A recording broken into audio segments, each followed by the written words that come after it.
Making decisions is never easy, but when the stakes are high and the future is uncertain, it can be downright daunting.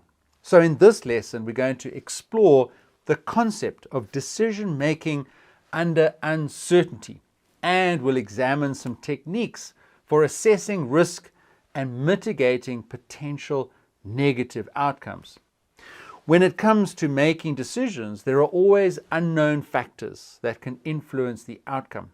And this is especially true in business, where even the best laid plans can be disrupted by unforeseen events. So, decision making under uncertainty is the process of making choices when the future is actually unclear and there is a degree of risk involved.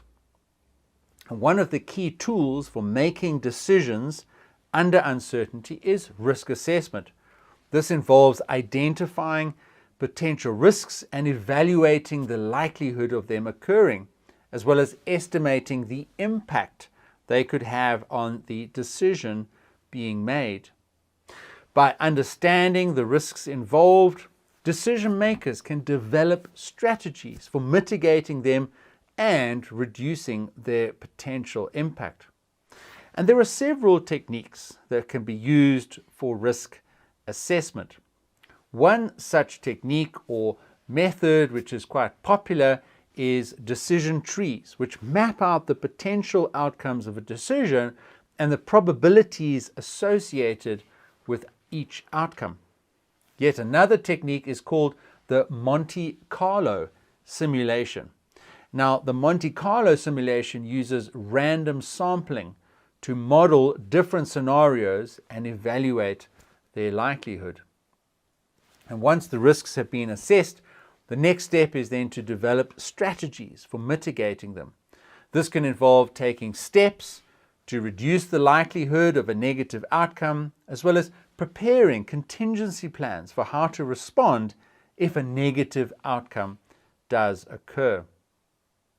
By planning ahead, decision makers can reduce the potential impact of uncertainty on their decisions. Plus, it's important to remember that decision making under uncertainty is also still a team effort.